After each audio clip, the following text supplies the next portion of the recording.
शिवलिंग पर खड़े होकर जल चढ़ाना सही है या नहीं? शिव पुराण में इस विषय पर गहरा ज्ञान दिया गया है। भगवान शिव ने स्वयं बताया है कि किस प्रकार से जल अर्पण करना चाहिए और इससे जीवन पर क्या प्रभाव पड़ता है। आज की इस प्रेरणादायक कहानी में हम जानेंगे कि जो व्यक्ति खड़े होकर शिवलिंग पर जल चढ़ाते हैं उनका क्या होता है। यह सिर्फ एक धार्मिक प्रक्रिया नहीं बल्कि जीवन को सकारात्मक ऊर्जा देने वाली पवित्र विधि है। बहुत समय पहले की बात है। रघु नाम का एक युवक एक छोटे से गांव में रहता था। वह भगवान शिव का सच्चा भक्त था और हर सोमवार शिवलिंग पर जल चढ़ाने के लिए मंदिर जाता था। रघु को बचपन से यह सिखाया गया था कि भगवान शिव को जल अर्पित करना बहुत पुण्यदायी होता है, लेकिन वह अक्सर जल्दी में रहता और हमेशा खड़े होकर ही जल अर्पित करता। एक दिन गांव में एक वृद्ध संत आए। उन्होंने रघु को खड़े होकर जल चढ़ाते देखा और पूछा, वत्स, तुम इतनी श्रद्धा से पूजा करते हो लेकिन खड़े होकर जल क्यों चढ़ाते हो? रघु ने कहा, महाराज, मैं समय की कमी के कारण जल्दी में जल चढ़ा देता हूं, क्या इससे कोई फर्क पड़ता है? संत ने गंभीरता से कहा, वत्स, यह साधारण बात नहीं है। शिवलिंग पर जल अर्पित करने की भी एक सही विधि है जो शिव पुराण में बताई गई है। अगर तुम इसे सही तरीके से नहीं करोगे तो पूजा का पूरा फल नहीं मिलेगा। रघु हैरान रह गया और उसने उनसे सही तरीका जानने की प्रार्थना की। संत बोले, रघु, बैठकर जल अर्पित करना सर्वश्रेष्ठ है। जब तुम बैठकर भगवान शिव को जल अर्पित करते हो तो यह तुम्हारे ध्यान, समर्पण और विनम्रता का प्रतीक बन जाता है। यह दर्शाता है कि तुम पूरी श्रद्धा से भगवान के चरणों में उपस्थित हो। बैठकर पूजा करने से तुम्हारे चारों ओर सकारात्मक ऊर्जा का प्रवाह होता है। तुम्हारा मन स्थिर रहता है और भगवान शिव तुम्हारी भक्ति से प्रसन्न होते हैं। याद रखो, यह तरीका तुम्हारी साधना को पूर्णता देता है। संत बोले, यदि तुम खड़े होकर जल चढ़ाते हो तो यह तुम्हारी जल्दबाजी और असंतुलन का प्रतीक माना जाता है। शिव पुराण में यह स्पष्ट कहा गया है कि खड़े होकर पूजा करने से तुम्हारी भक्ति में एक प्रकार की अधीरता झलकती है।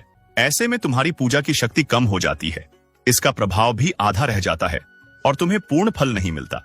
भगवान शिव सच्चे समर्पण और धैर्य से की गई पूजा से ही प्रसन्न होते हैं। संत ने आगे कहा, रघु, जब भी भगवान शिव को जल अर्पित करो तो सबसे पहले अपने चित्त को शांत कर लो। बैठो, गहरी सांस लो और मन से सभी विकारों को दूर करो।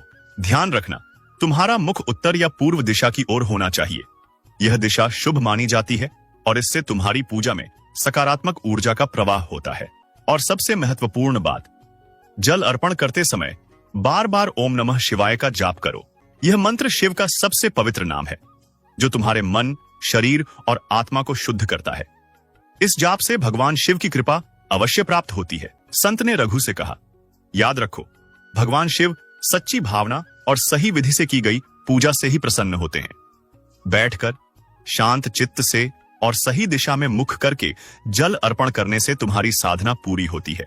जब तुम श्रद्धा से ओम नमः शिवाय का जाप करते हुए जल चढ़ाओगे तो भगवान शिव स्वयं तुम्हारी हर प्रार्थना सुनेंगे और तुम्हारे जीवन में सुख, शांति और समृद्धि का आशीर्वाद देंगे। संत की शिक्षा सुनने के बाद रघु ने निश्चय किया कि वह अब से भगवान शिव की पूजा पूरी श्रद्धा और सही विधि से करेगा।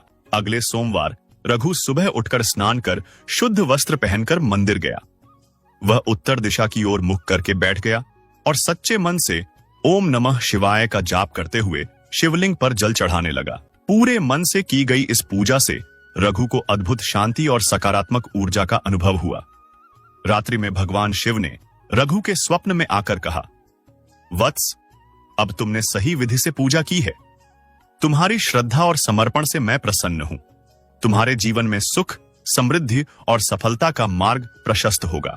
शिव पुराण में स्पष्ट रूप से बताया गया है कि खड़े होकर जल चढ़ाने से पूजा का प्रभाव कम हो जाता है। खड़े होकर जल चढ़ाने से मन स्थिर नहीं रहता, जिससे पूजा का फल अधूरा रह जाता है। खड़े होकर पूजा करना कभी कभी अहंकार और जल्दबाजी का प्रतीक माना जाता है।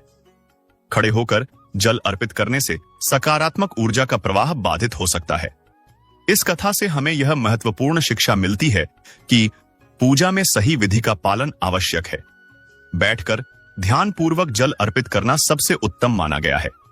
जल्दबाजी में की गई पूजा का फल अधूरा रह सकता है। श्रद्धा, समर्पण और नियमों का पालन भगवान शिव को प्रसन्न करता है। दोस्तों, भगवान शिव की पूजा में सबसे महत्वपूर्ण है सच्चा समर्पण, श्रद्धा और सही विधि का पालन। जब आप पूरी श्रद्धा से बैठकर शांत चित्त से पूजा करते हैं तो भगवान शिव की कृपा आपके जीवन में सुख, शांति और समृद्धि लेकर आती है।